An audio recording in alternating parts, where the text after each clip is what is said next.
So thank you very much for this evening and for writing the book, which I think is a very important conversation to start. My question is along the lines of something I feel like I've heard evangelicals say, or people in a similar position, which is sort of that their skepticism about the possibility that morality has, an independent, objective existence, right? Some, supernatural basis. Even if they grant, for the sake of argument, that it's a matter of well-being and suffering, and even granting that that compassion has tremendous benefits for an individual in terms of their clarifying their emotional and mental life and such. They would say, how can you say that there's an objective obligation that, because it's plain enough that my own suffering is a fact which has a value, innate in it. Right. You touch your finger to a flame, it's plain enough what you should do. So the question is,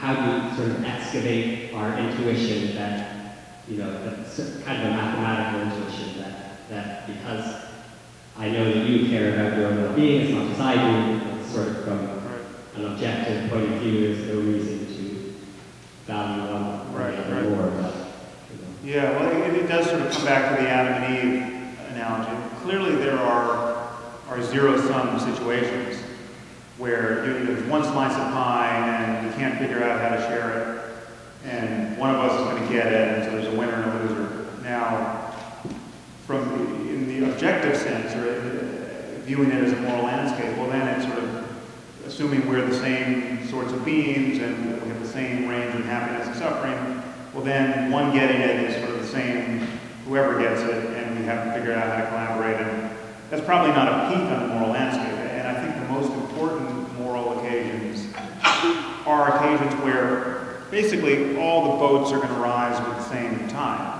So when you think about the good things we could do in the world, like prevent nuclear proliferation and nuclear terrorism, prevent deadly pandemics, somehow completely avoid the causes of war from now on. I mean, there'd be no losers in these situations. These are all good things. And it's possible to create situations where, people suffer unnecessarily, and there are many other people who are sort of profiting from their suffering in some self-centered way, and that's clearly a possibility in the human world, but it's not, by definition, isn't a peak of human flourishing. And so that's, there are zero-sum situations. I just don't think it's those aren't peaks, and I think the opposition we feel between selfishness and selflessness is a bit of an illusion in the limit, because when you look at what we most want out of life, we want other people to be happy. I mean, we want good relationships. We want to experience love. We want deep friendships. We want societies where people are deeply trusting of one another and can really collaborate without. I mean, we don't want to have to lock our doors in the end, And so extending the moral circle is a very good heuristic for that, and we just have to. There are situations that make it very difficult. There are psychopaths, there are wars, and etc. So on the cover of your book, you say that science can determine human values. And so I want to get your response to a classic thought experiment in philosophy, followed by Gilbert Weil. It's called the experience machine. And he says, so imagine there's an experience machine you can hook up to. I think it's Nozick. What's that? I think it's Robert Nozick.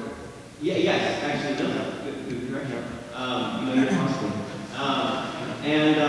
So you hook up to the experience machine, you can get any experience you want, and experience it, fill in life, and you don't even know that you're hooked up to the experience machine. The Matrix, yeah. Right.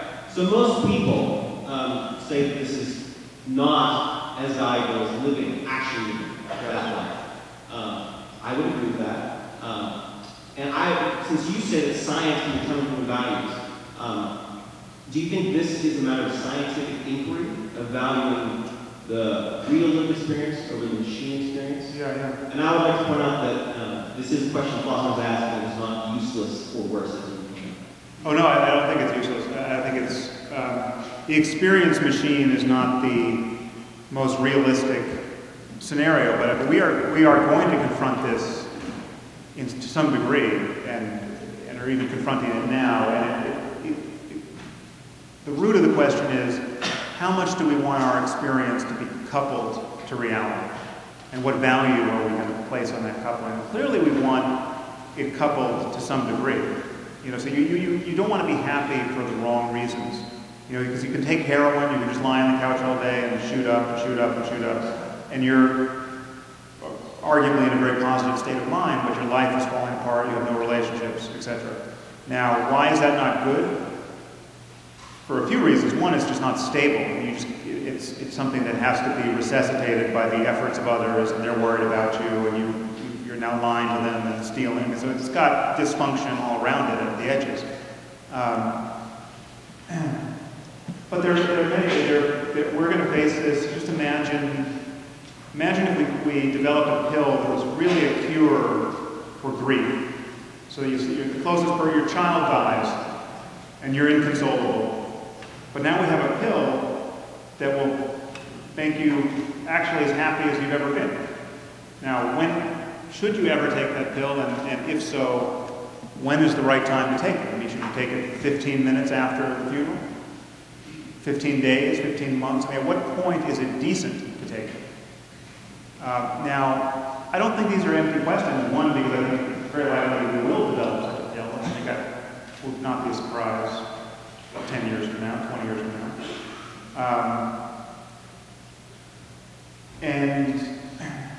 But it's clear that we want, given how deeply social we are, given how much our happiness is predicated on loving one another and having good relationships and maintaining those social bonds, we would have to use that pill rather carefully, if at all, because in what sense can you really love somebody and honor that love and be completely indifferent to their death?